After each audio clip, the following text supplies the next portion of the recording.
I believe chaos creates opportunity. Actually, I know chaos creates opportunity.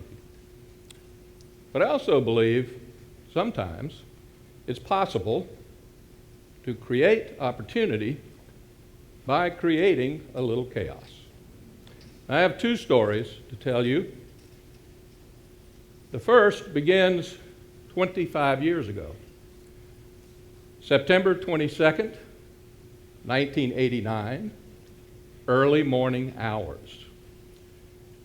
Chaos came to Charleston, South Carolina. It's the weather radar picture. Hurricane Hugo. Category 4 hurricane. Sustained winds 139 miles an hour, gusting to 165. It pushed a tidal wave of water over 13 feet high right over the Isle of Palms, right over Wild Dunes Resort. Now, the next morning, I was able, after the weather cleared, to fly over the Isle of Palms. I wanted to see for myself, firsthand, what kind of damage a Category 4 hurricane would do.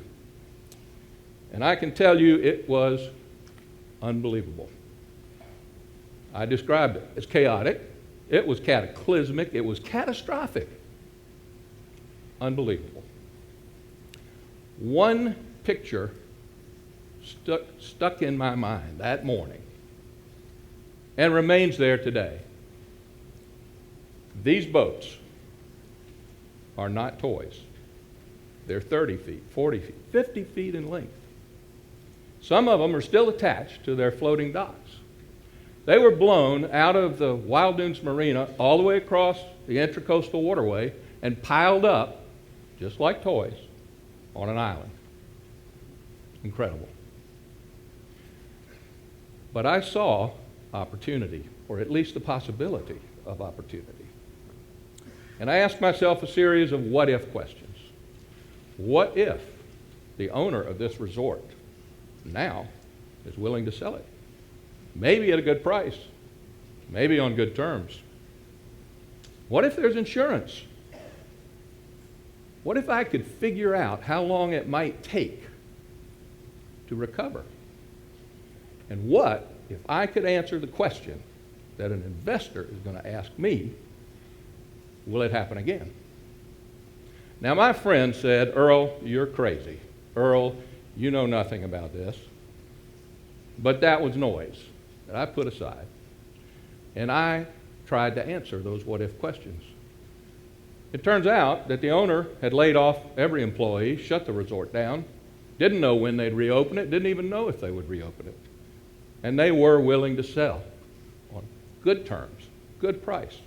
And there was insurance. Not enough to do everything, but a good bit. And I studied other places that had suffered similar natural disasters. And I was able to get a good feeling for how long it might take for the vegetation to come back, the sand to get back on the beaches, and the business to recover. And I found a study done by a university that said the statistical probability of a Category 4 hurricane striking within 50 miles of Charleston, South Carolina was once in 100 years. So armed with all that, I was able to raise some capital, buy the resort, reopen it. Now, I'm not involved with it anymore, but I'm happy to say it's doing well. The lessons of that, however, have served me well in the intervening years, between then and 5 years ago, when I was asked to get involved in another business totally removed from the resort business. Now, my friend said, Earl, you might drink a little bit of this, but you don't really know much about the business. And they were right about that. It's not about the moonshine, but it is about the legal whiskey business. Two inventors had invented a disruptive technology. They had patented it. They'd raised some seed capital. They'd kind of gone through that. and they hadn't really found the right business model. Now, I was intrigued because this was an opportunity to maybe create a little bit of chaos in a traditional industry.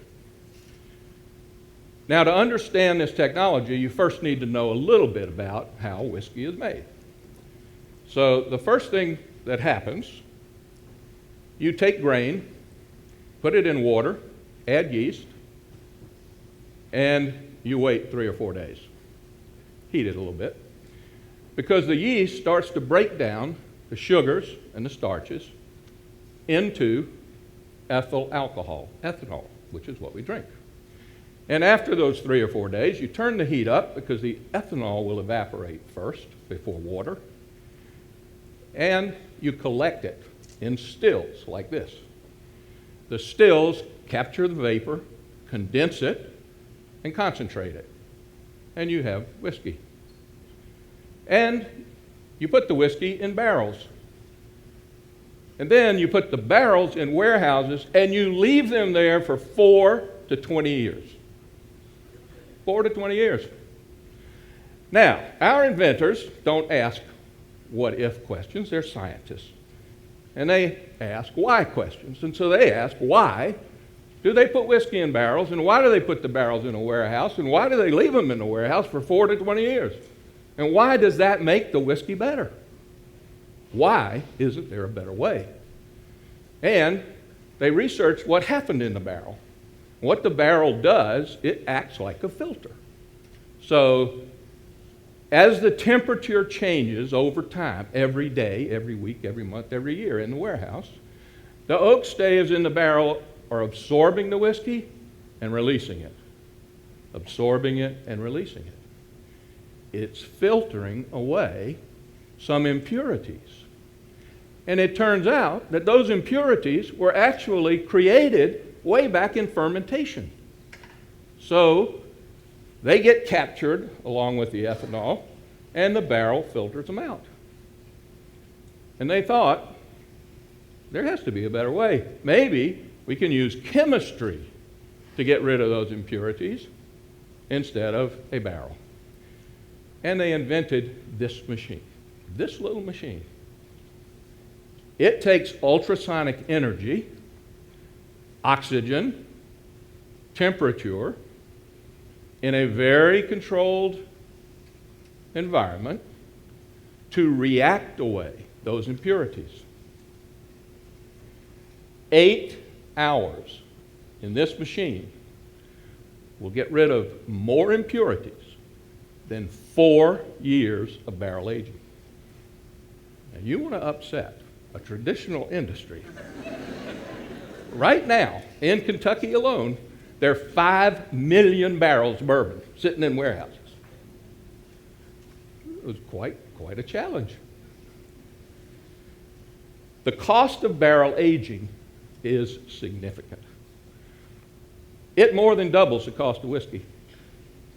You've got not just the cost of the warehouses and the labor, or the time value of money. You've got a barrel tax that has to be paid every year. And more important than that, you've got the evaporation. The angel's share, 10% evaporates year 1. 3 to 5% every year after that. So you got 20% loss in 4 years. Now, having invented this, figured out that it really worked, the inventors asked one last why question. Why hasn't somebody come along and written us a big check? But it doesn't work that way. You've got to prove it. You've got to go through the what-ifs. What if it really does work? What if you can replicate it on a consistent basis? What if someone will pay you a fair price? What if a consumer will actually like the product? What if you can earn a fair return? What if you can raise enough capital to answer all those questions and take on this big traditional industry?